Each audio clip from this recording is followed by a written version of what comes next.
Yes. So there's a pelvis is a basin-like structure which connects the spine to the lower limb. Okay. And it is an important part of skeletal system. It transmits weight of the trunk to the legs. It takes weight of the sitting body. It also allows movements of walking and running. It protects the pelvic organs. And in addition, the female pelvis is adapted for childbearing with an increased width and rounded brim.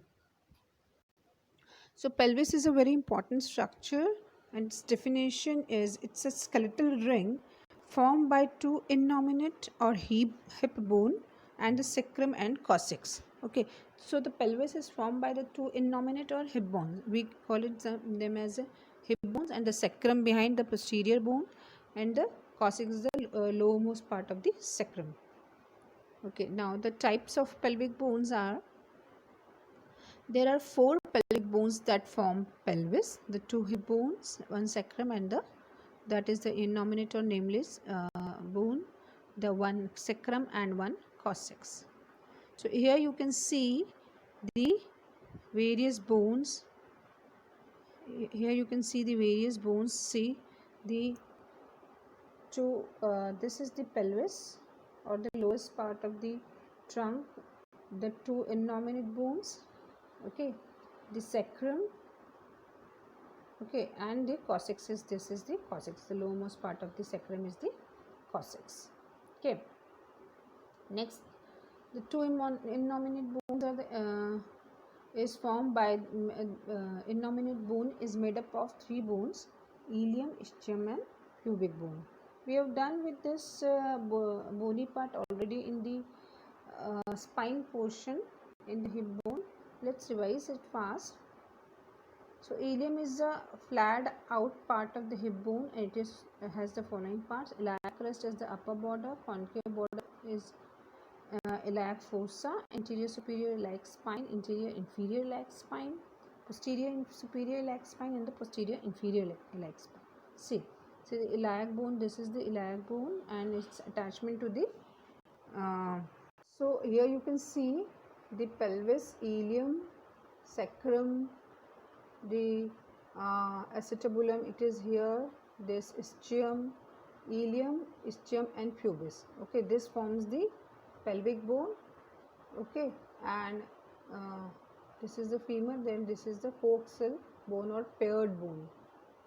Okay, so now ischium is the thick lower part of the hip bone. It has following parts: acetabulum, ischial tuberosity, ischial spine, location in relation to fetal head, that is above, below, or at zero station. Greater sciatic notch extends from the sacroiliac joint to ischial spine. Lesser sciatic notch extends from ischial spine to the ischial tuberosity. So we have done with this already in the osteology part of spine, the osteology part of hip bone. So I am going a little bit fast in this, just revising it. And the obturator foramen, passage of pelvic nerves. Now the pubic bone, the two pubic bones form the interior part of the hip bone. It has following parts: the inferior rami of the pubic bone, the superior rami of the pubic bone, then superior symphysis pubis. It is formed by the junction of two pubic bones. Okay, the right and left pubic joined together at the pubic symphysis. And subpubic angle, that is angle between the inferior rami of the pubic bone. Now sacrum, it is a wedge shaped bone made up of 5 fused bones. It has following parts: the sacral promontory, it is prominent upper margin of the fourth sacral vertebrae, that is the sacral promontory, that is called as the sacral promontory, the upper prominent part of the sacrum. Okay, and projects inwards. It projects inwards. Now sacroiliac joint, wings of the sacrum or ala of sacrum, hollow of the sacrum is the concave. Okay, wings of the sacra is also called as the ala of sacrum, and hollow of the sacrum is concave. That means the internal part is the concave. So this is about the sacrum. You can see this is the body of the sacrum, this is the ala of the sacrum. Okay, these are the fused 5 bones, 1 2 3 4 5. Okay, and this is the as you can see, this is the coccyx. This is coccyx made up of 4 bones here. Okay, the coccygeal bone. So the coccyx, it is a vestigial tail, consists of 4 fused vertebrae forming a small triangular bone. It is articulated with the sacrum, and coccyx moves backwards during childbirth. Okay, now we have done with the bony part, that is the ilium, ischium and pubis. Now the pelvic joints. What are the joints are present in the pelvis area? So the pelvic joints are, there are 4 pelvic joints, 2 sacroiliac joints, 1 pubic symphysis and 1 sacrococcygeal joint. Okay, so the 2 sacroiliac joints are, these are slightly movable joints formed where the ilium joins the first 2 sacral vertebrae on either side. Okay, they connect the spine to the pelvis and are the strongest joints in the body. The 2 sacroiliac joints are, these are slightly movable joints formed where the ilium joins first 2 sacral vertebrae on the either side. Okay, sacroiliac joints are where the sacrum is attached to the iliac bone, that is called the sacroiliac joint. Okay, and they connect the spine to the pelvis. This sacroiliac joint connects the spine to the pelvis and the strongest joints in the body. Okay, because it bears the whole weight of your spine and our trunk and all the abdominal organs, head, neck, everything on the and transfers those that weight over the lower limbs to transfer it from lower limbs. So one pubic symphysis joint is it is a cartilaginous joint between the 2 pubic bones. Okay, this is the pubic joints. We have done with this already. The one sacrococcygeal joint, it is a hinge joint between the sacrum and the coccyx, that is called the sacroiliac joint. Now pelvic, what are the pelvic ligaments? So this is very important part. You should know all the pelvic ligaments, because in physiotherapy also, when there is weak pelvic ligaments or weak this they cause the back pain. They are responsible for the back pain in the pelvis region. So the pelvic ligaments are, the pelvic bones are held together with ligaments. Sacroiliac ligament, it pass in front of and behind each sacroiliac joint. Pubic ligament, it connect the sacroiliac joint ligament. It's a sacroiliac ligament. It pass in front of and behind the each sacroiliac joint. Okay, it joins the sacrum and the iliac bone, so called as the sacroiliac ligament. Okay, now the pubic ligament. So these all ligaments, these pelvic ligaments are very strong ligaments. It keeps the bony pelvis attached to each other, so that there is no movement between the bones. See, 4 bones are involved: the sacrum, the 2 nominate bones and a coccygeal bone. So and it forms the base of the whole human body. Okay, all the weight of the all abdominal organs and viscera, they come to this bony pelvis only. So these ligaments are very important to know. Okay, so the sacroiliac ligament, it pass in front of and behind the each sacroiliac joint. Pubic ligament, it connect the top of the pubic bones. Okay, so a sacrotuberous ligament, pubic ligament connects the top of the pubic bones. Sacrotuberous ligament, one ligament on each side, run from the sacrum to the ischial tuberosity. We'll go for the diagram in the next slide, so that you can understand this situation of the various ligaments. And then sacrospinous ligament, one ligament on each side of the sacrum and the ischial bone. And the sacrococcygeal ligament, see, spinous ligament is from the sacrum to the ischial spine. Okay, that's why called as sacrospinous ligament. So to the ischial tuberosity, so from sacrum to ischial tuberosity, that's why called as sacrotuberous ligament. So name is according to the attachment of the bone, attachment to the bone. Now sacrococcygeal ligament, as the name suggests, from sacrum to the coccyx. That's why it's called as sacrococcygeal ligament. So here you can see the various ligaments. See the iliac crest, you are able to see the iliac crest, okay. Now this is the sacrum, okay. So iliolumbar ligament, ilium to the lumbar spine, that is iliolumbar ligament, okay. Now next is,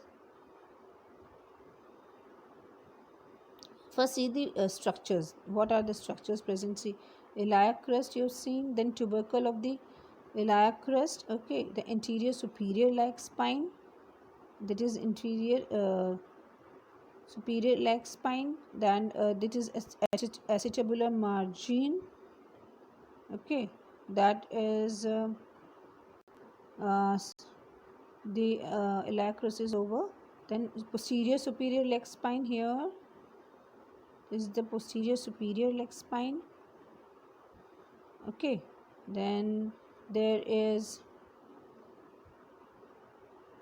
the ligaments are given, they have given the ligaments only, no? Now you can see here the I'm telling the ligaments. What are the ligaments? What are the various? Spinous ligament, the spine of the sacrum, and all the spinous ligament, supraspinous ligament, all the spine of the this is the spinous ligament, okay.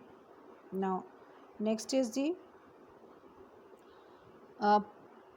this lateral coccygeal ligament. See, this is the lateral coccygeal ligament from the sacrum to the coccyx. This is the coccyx. So lateral sacrococcygeal ligament, okay. Now superficial posterior superficial posterior sacrum, this is the superficial posterior sacrococcygeal ligament, okay. So next is the deep posterior sacrococcygeal ligament.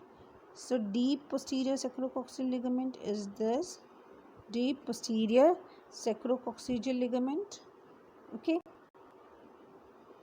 Now next is, you can see the how tightly the sacrum and the pelvic bones, this hip bones are attached to each other. Here you can see the posterior superior iliac spine you are seeing. Then here it is the sacrospinous ligament from the spine of the ischial tuberosity. Here you can see the spine of the ischial tuberosity to the sacrum, okay.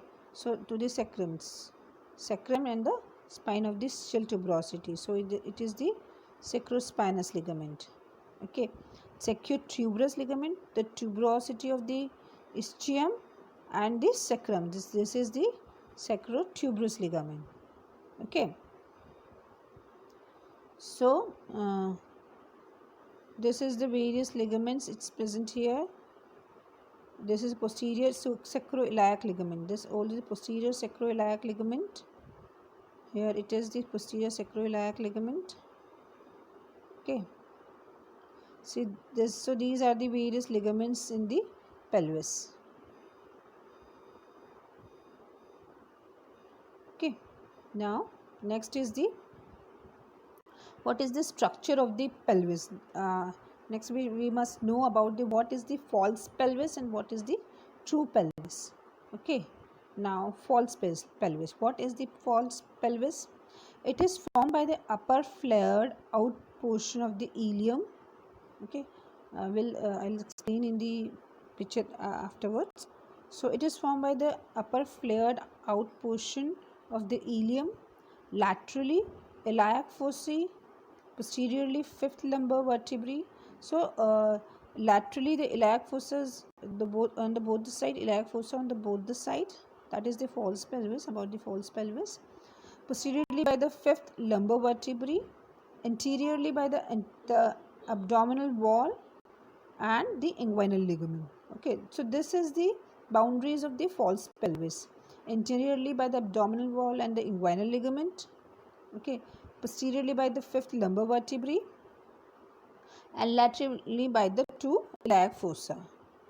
This is the brim of the false pelvis. So it protects the abdominal organs. It has no obstetrical importance except that it provides certain landmarks for external pelvimetry. Okay, so it has no obstetrical importance except that it provides certain landmarks for external pelvimetry. Okay, so this is the false pelvis. Now what is the true pelvis? So true pelvis is the bony canal through which the fetus passes during birth. Okay, so it has three parts. Basically the true pelvis is the lower pelvis and this false pelvis is the upper pelvis. So it has the borders of laterally the fossa, posteriorly fifth lumbar vertebrae, anteriorly by the anterior abdominal wall and the inguinal ligament. Okay, that's the false pelvis. Now the true pelvis is the bony canal through which the fetus passes during birth. Okay, so it has three parts: the brim, cavity and outlet.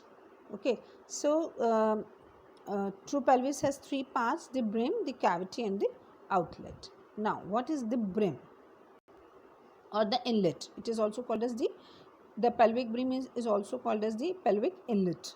Okay, so it is formed by the sacrum posteriorly, the iliac bones laterally, okay, and the pubic bones anteriorly. So pelvic brim is formed by the sacrum posteriorly, iliac bones laterally and the pubic bones anteriorly. Shape: it is almost rounded with anterior posterior diameter being shortest. Okay, the shape is almost rounded with the anterior posterior diameter being the shortest. Its boundaries are sacral promontory and the wings of sacrum behind the iliac fossa on the sides and the pubic bones in front. Okay, so the boundaries are the So it is formed by the sacrum posteriorly, the iliac bones laterally and the pubic bones anteriorly. The shape, it is almost rounded with anterior posterior diameter being the shortest. Okay, in this the pelvic brim or the inlet, the anterior posterior diameter is the shortest one and the lateral diameter is the more than the anterior posterior diameters. So its boundaries are the sacral promontory and wings of the sacrum behind the iliac bones on the sides of pubic bones in front. Okay, so boundaries are the sacral promontory and the wings of sacrum from behind the iliac bones and on the sides and the pubic bones in the front. Okay, so this is the pelvic brim or inlet. Now you can see here what is the pelvic brim. See, you can see here this is the sacral promontory. Okay, and this is the ala. So this true pelvis is formed by this sacral promontory and ala and the downwards the lateral side of the pelvic bones and the pubic symphysis in front. Okay, so this is the brim of the or the pelvic inlet of the true pelvis. Okay, here you can see in close the various pelvic inlet. Okay, so this pelvic inlet has an importance in the basically in the female pelvis because female pelvis is the childbearing pelvis, and so they have to bear the fetus for 9 months. Initially it's very of small size and in the last trimester it is fully grown.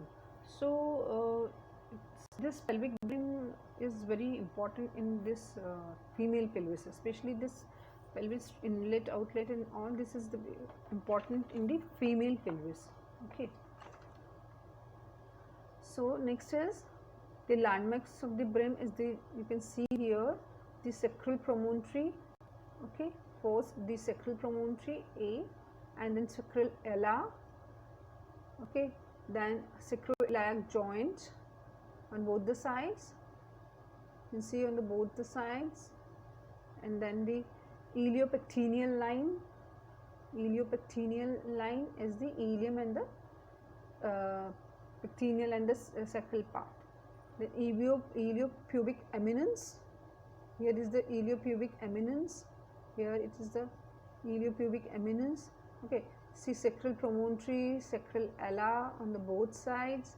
Then is sacroiliac joints. These are the sacroiliac joints. Okay, now there is iliopectineal line. This is the iliopectineal line. Okay, then iliopubic eminence. Here the iliopubic eminence, then the pubic tubercle, pubic crest, and symphysis pubis. This. Okay, it is formed in this manner.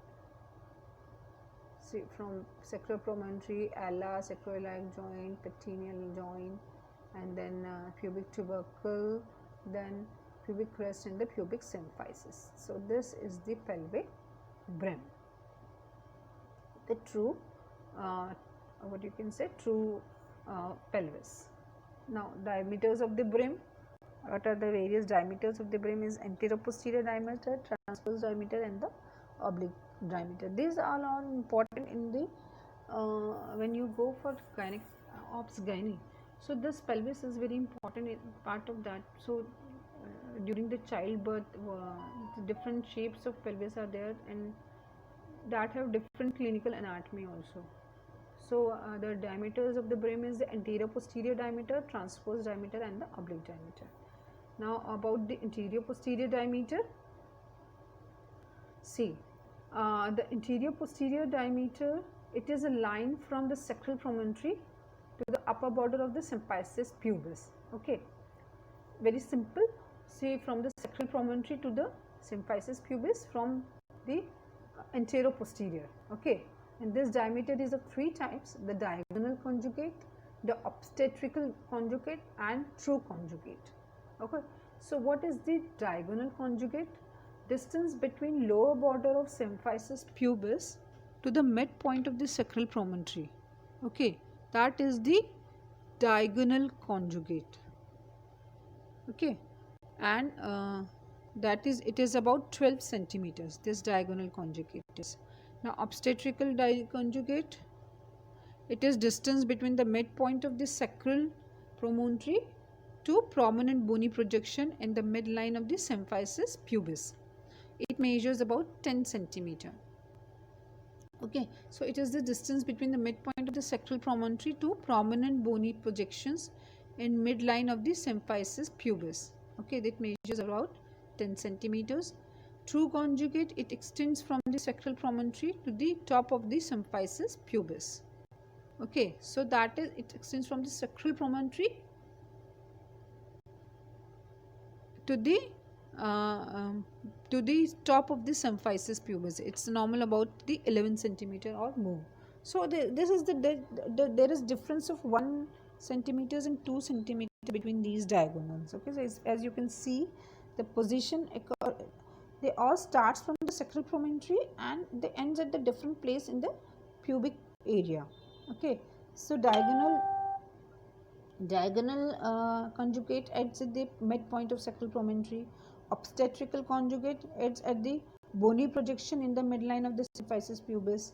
Okay, true conjugate, they divide the end the ends at the symphysis pubis, top of the symphysis pubis. So they have difference of 1 centimeters and 2 centimeters among themselves.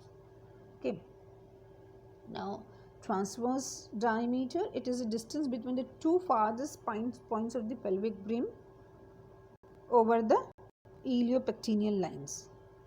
Okay, so its measurement is the 13 centimeter. Okay, so its measurement is 13 centimeters and the distance between the two farthest points on the pelvic brim.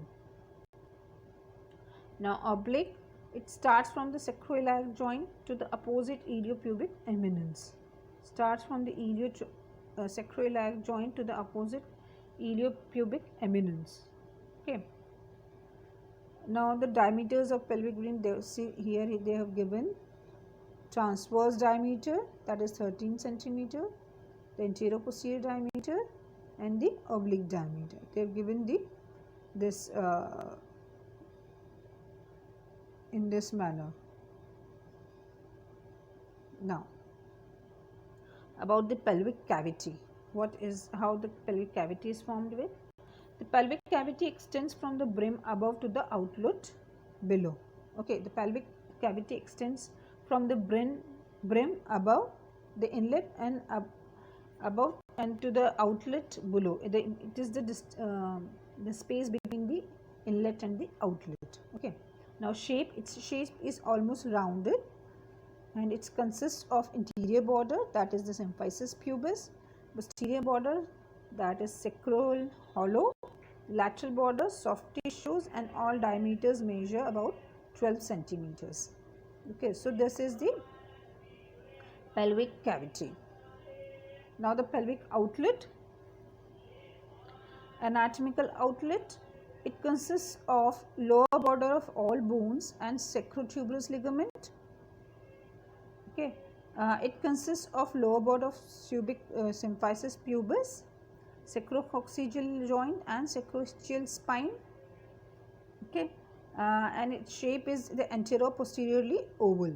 So this is the anatomical outlet. How the pelvic outlet is formed with?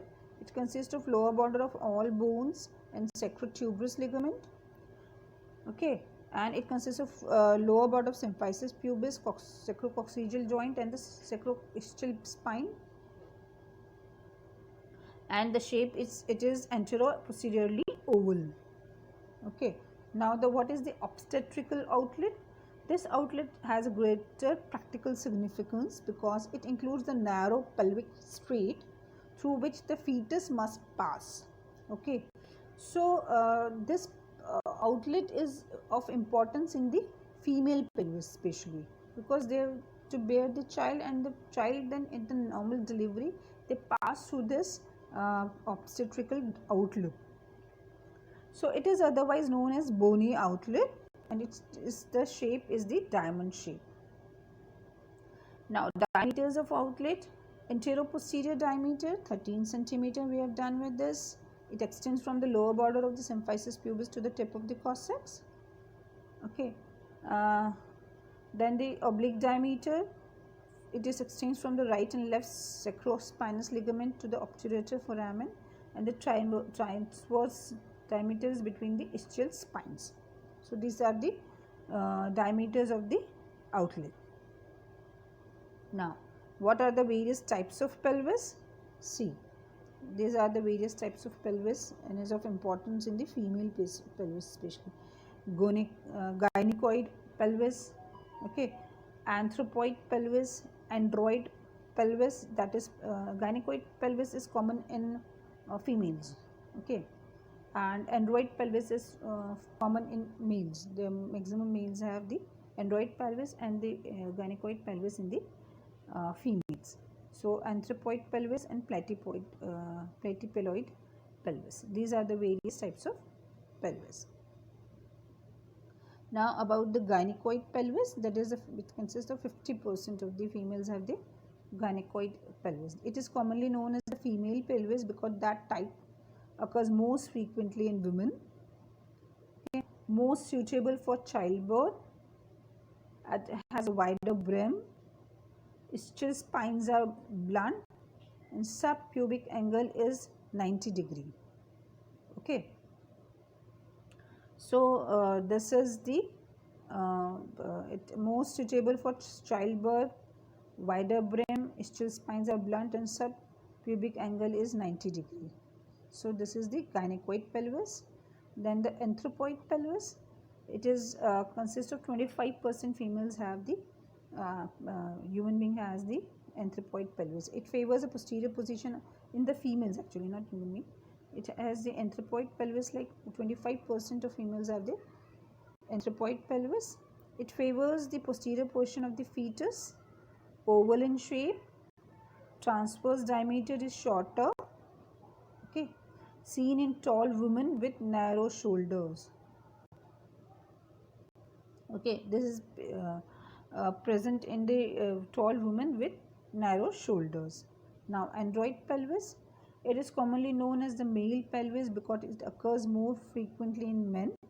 Okay, this is present in the more present in the men, okay, around 20%. And the heart shaped brim, they have the heart shaped brim, as you can see here in the picture. Then the anterior posterior diameter is shorter, transverse diameter is wider, and the childbirth is difficult. Definitely, the male's pelvis are not meant to be for childbirth. So, this is the android pelvis. Now, platypeloid or the flat pelvis, it occurs in the 5% of the total pelvis. So, this type of pelvis is rare. It is kidney shaped brim.